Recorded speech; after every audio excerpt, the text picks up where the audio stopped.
Vamos a empezar con una oración. Oh Dios Todopoderoso, derramas tu espíritu de gracia y de súplica sobre todos los que lo desean. Líbranos cuando nos acerquemos a ti de corazones fríos y mentes errantes, para que pensamientos firmes y pasión encendida podamos adorarte en espíritu y en verdad, a través de Jesucristo nuestro Señor. Amén. Ahora en sus Biblias a Juan, capítulo 1, vamos a estar versículos 43 hasta el 51.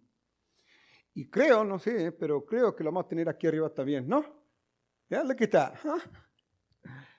Pónganse en pie, por favor, mientras que leemos la palabra de Dios. Juan, capítulo 1, siguiendo en el versículo 43. Al siguiente día Jesús quiso ir a Galilea, encontró a Felipe y le dijo: sígueme. Felipe era de Bethsaida, la ciudad de Andrés y de Pedro. Felipe encontró a Natanael y le dijo: hemos encontrado a aquel de quien escribieron Moisés en la ley y también las profetas, a Jesús, hijo de José de Nazaret.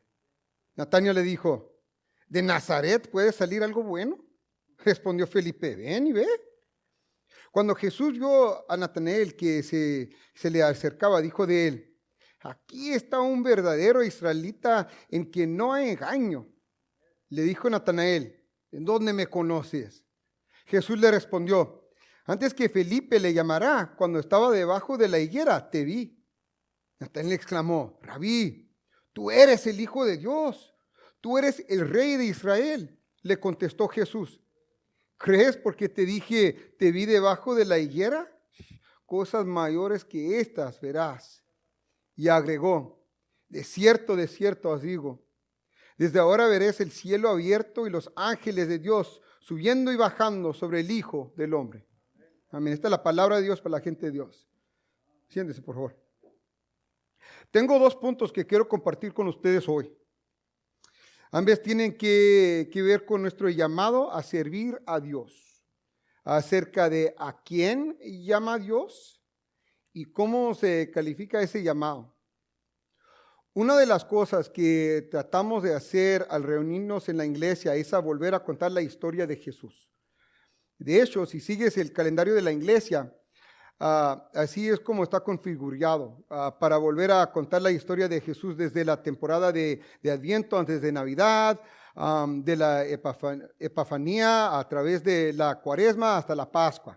Y solo para ser claros, me doy cuenta que hay personas que piensan que esas cosas son cosas católicas, como si eso fuera algo malo. Pero en realidad, todos son cosas de la iglesia de Dios. Son herramientas fundadas en las Escrituras para ayudarnos a volver a contar la historia de Jesús.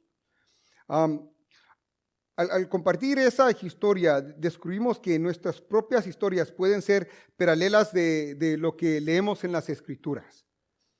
Y esto a menudo puede convencernos a cambiar. E incluso traernos un gran aliento que el cambio para mejor no es solo una posibilidad, sino en realidad es el plan de Dios para ti. ¿Te das cuenta de eso?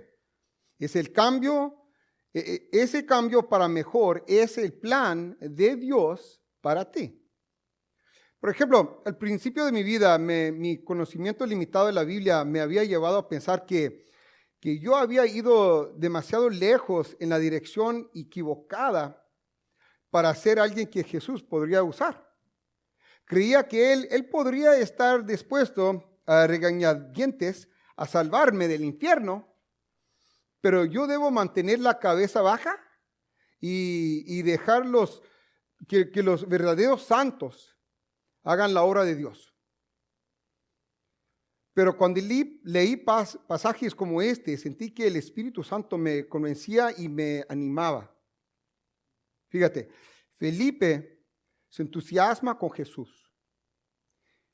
Encuentra a su amigo Natanael y lo dice: hemos encontrado a aquel de quien escribió Moisés en la ley y también los profetas, a Jesucristo de José de Nazaret.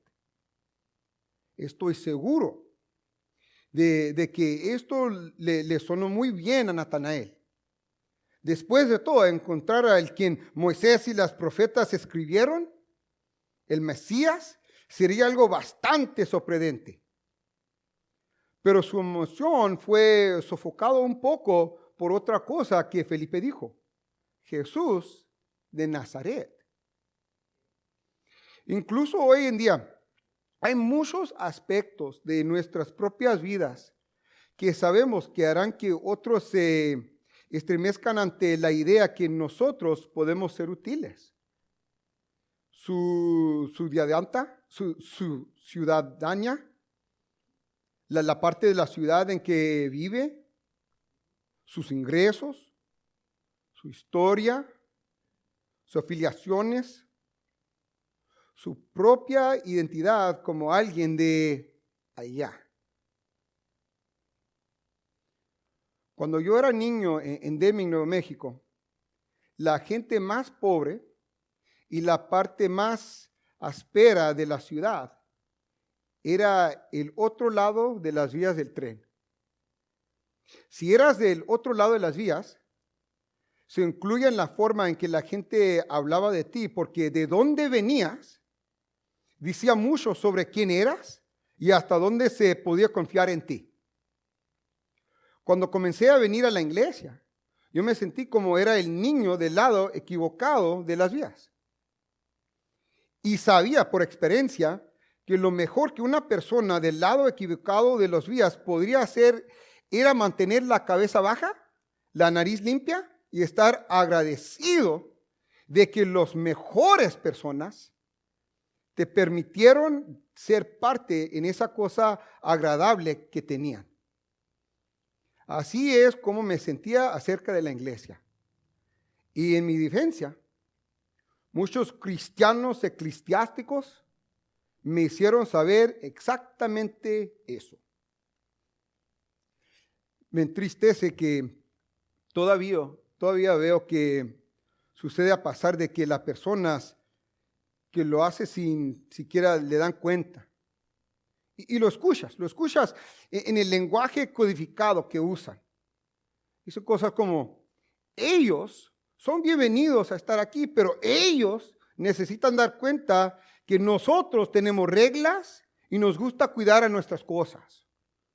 O esas cosas son nuestras y ellos no pueden usarlas. Ellos necesitan recoger la holgura y comenzar a proveer en la iglesia en lugar de ser sanguijuelas. El uso mismo de la palabra ellos se ha convertido en la forma socialmente aceptada, políticamente correcta de estereotipar e insultar a las personas. A menudo está tan lleno de condescendencia por la gente del otro lado de las vías. Por lo menos significa que ellos no son nosotros. Y esa idea es antitérico a la comunidad a la que Cristo nos llama. Esto es lo que impidió que Natanael se recogiera ante la noticia que el rey de Israel estaba allí. Vino de Nazaret. Venía del lado equivocado de las vías. El autor Roberto Romero dice: si Jesús viviera en California hoy, vendría del sur de Los Ángeles, del este de Los Ángeles, del Inland Empire o del Valle Central. Fíjate, desde el lado equivocado de las vías. Permítame tomarle un segundo para explicarlo claramente. Jesús, el creador de todo el universo, el Hijo de Dios, el Mesías, el Cristo, nuestro Salvador, el verdadero Rey de Israel, y más que eso, el único Dios verdadero y Rey de todos. Ese Jesús era del otro lado a propósito. Jesús era y es ellos. Y eligió hacer del lado equivocado de las vías el mismo lugar del que se originaría, se criaría, de lo que sería parte de su historia como su identidad. Él escogió hacer del lado equivocado de las vías el lugar desde el cual nuestro rey vendría a establecer su reino. Jesús se hizo la carne del juzgado. Se convirtió en el pobre, el desconfiado, el incomprendido, el marginado social. Y esto me trajo una gran esperanza porque significa que Jesús podría, por lo menos, entender cómo yo llegué a donde estaba. Y no estaba poniendo excusas para mis elecciones, pero al menos tener a alguien que entendía que la baraja que me dieron no era la misma que la baraja que se repartió a muchas otras personas privilegiadas. Jesús mismo era del lado equivocado de las vías. Y luego llamó a discípulos de todos los lugares equivocados. Llamó al fanático, al traidor, al recaudador de impuestos, al emocionalmente inestable. Vino del lado equivocado de las vías y luego llamó a las personas del lado equivocado de cada vía de sociedad. Dice, y cuando llamó a Natanael, aquí está un verdadero israelita en quien no hay engaño. Le dijo Natanael, ¿de dónde me conoces? Jesús le respondió, antes que Felipe te llamara, cuando estaba debajo de la higuera, te vi. Natanael exclamó, Rabí, tú eres el Hijo de Dios, tú eres el Rey de Israel. Y le contestó Jesús, ¿crees porque te dije, te vi debajo de la higuera? Cosas mayores que estas verás. Y agregó, de cierto os digo, desde ahora veréis el cielo abierto y los ángeles de Dios subiendo y bajando sobre el Hijo del Hombre. Natanael estaba convencido debido al conocimiento milagroso de Jesús, de exactamente de dónde era. La mayoría de nosotros hemos venido a Cristo porque Él ha hecho algo que consideramos milagroso. Él llamó nuestro nombre cuando estábamos heridos o perdidos o casi muertos. Él nos llamó a la salvación, a la fe, a creer en su perdón de los pecados. Estas y tantas otras razones por las que la gente viene a Jesús son tan asombrosas e importantes, pero son solo el comienzo de lo que Jesús te llama. Mira, Jesús no llama a una sola persona a entrar a la iglesia, mantener la cabeza agacha, la nariz limpia y ocuparse de su lugar. Él nos llama a cada uno de nosotros a ser sus discípulos. Y estar en el mismo puesto que Felipe, Natanael, Juan o Pedro. Tú eres llamado a ser su discípulo. Y a través de tu trabajo, Él hará cosas aún mayores en este mundo. Por eso dice también en el Evangelio de Juan, dice en capítulo 14, versículo 12, de cierto os digo, el que en mí cree, las obras que yo hago, Él también las hará. y aún mayores hará, porque yo voy al Padre. Él nos ha liberado del pecado y nos ha dado la oportunidad de ser parte de lo que está haciendo. Y a través del Espíritu Santo, Él nos dará poder para reflejar su imagen en el mundo que nos rodea. Y eso es para ti. Venir del lado equivocado de las vías o del lado equivocado de cualquier lugar no te descalifica. Te inicia en el mismo lugar que Jesús mismo. Esa fue una revelación tan alentadora para mí. Me hizo darme cuenta de que este llamado que tenía era real y era de Dios. Me hizo darme cuenta de que tengo una responsabilidad sin excusa para responder y atender este llamado. Como su pastor, quiero hacerle saber que una de mis pasiones es ayudar a las personas a responder a su llamado y a equiparlas para hacerlo de la manera más efectiva posible.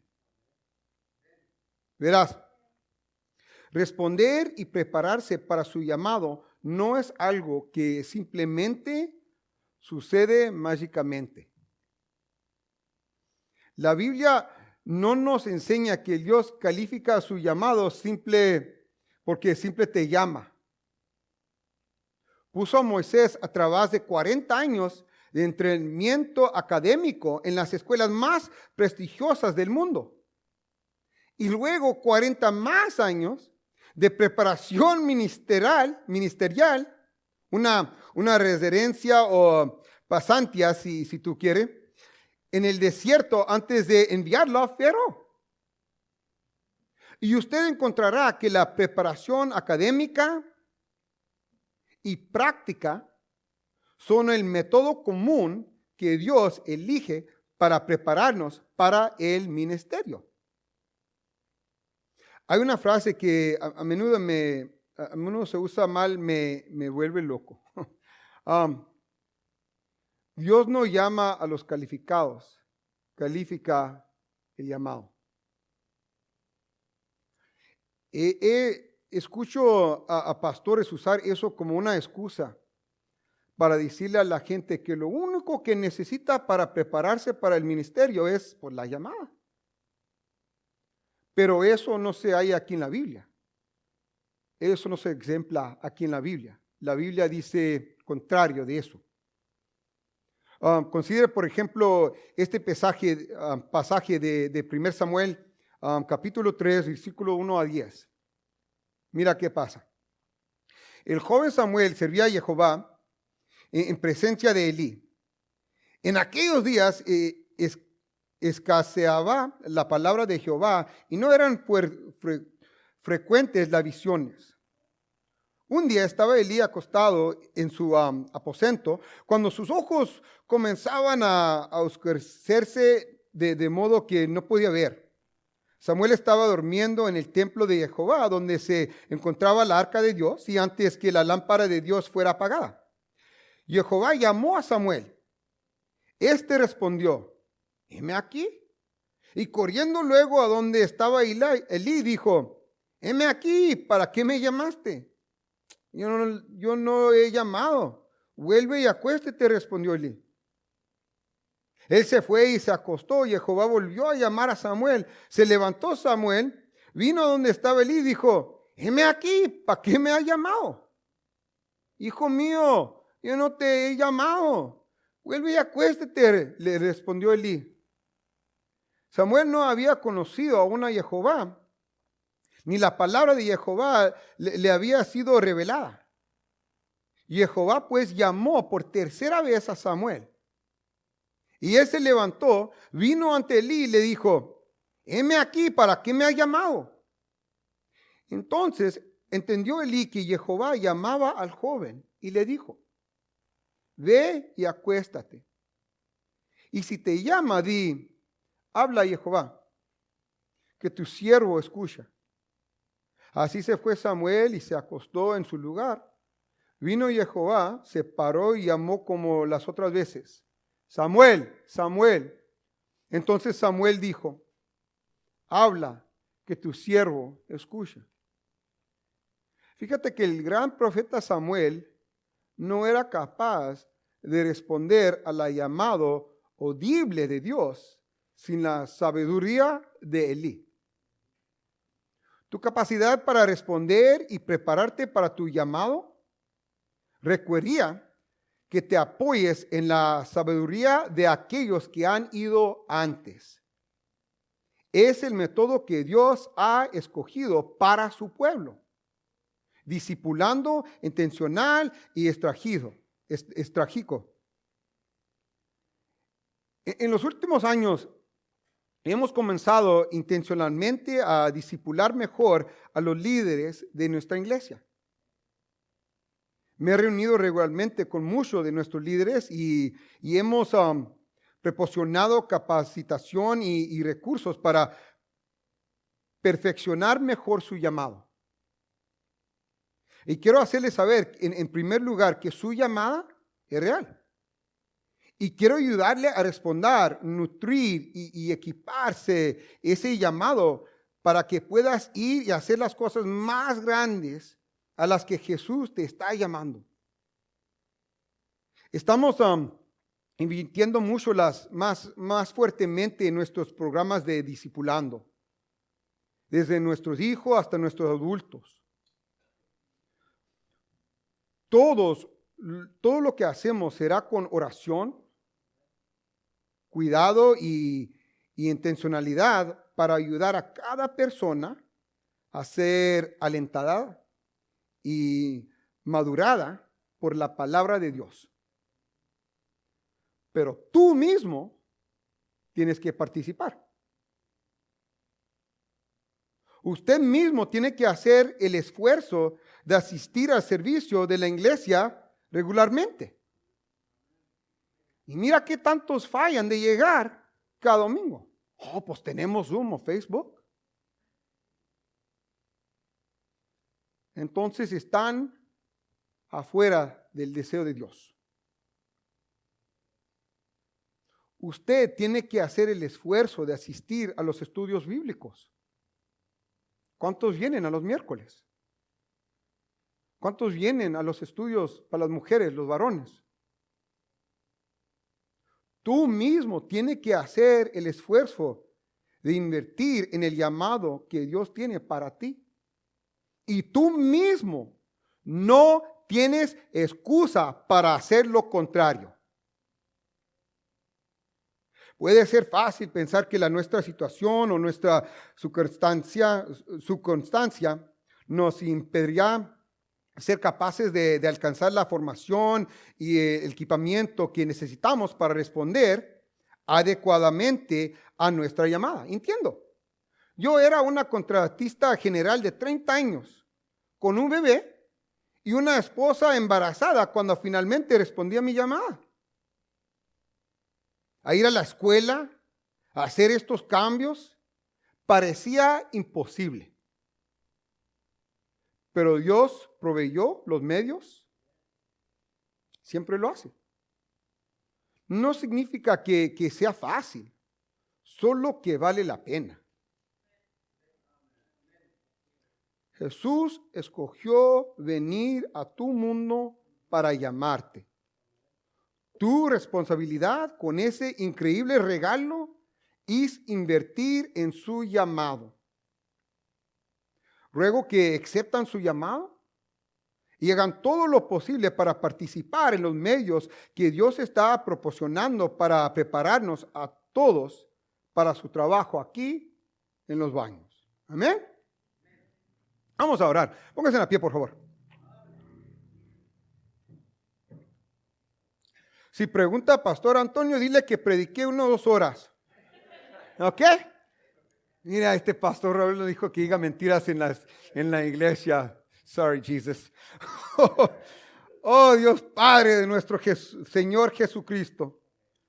Nuestro único Salvador, el príncipe de la paz, danos la gracia de tomar en serio los graves peligros en que nos encontramos a causa de nuestras muchas divisiones.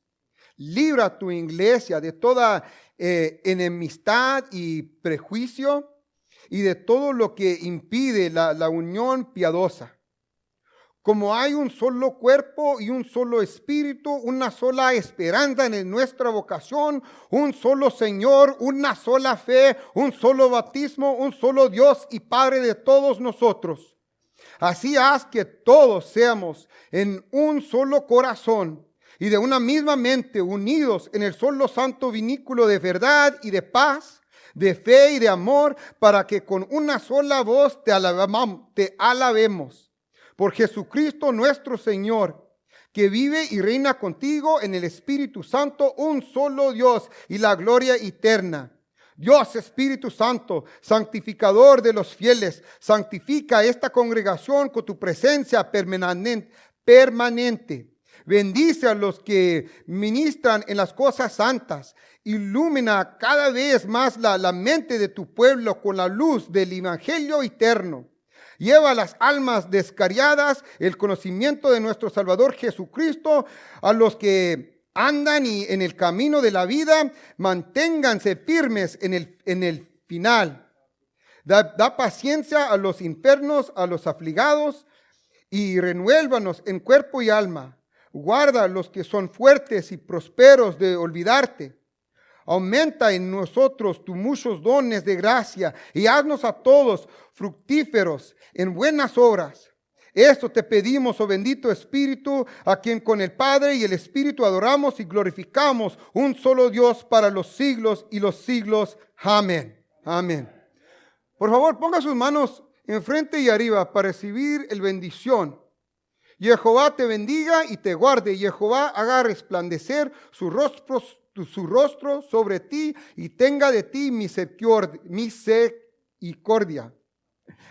Jehová alce sobre ti su rostro y ponga en ti paz. Hermanos y hermanas, vayan en el paz de Dios. Amén.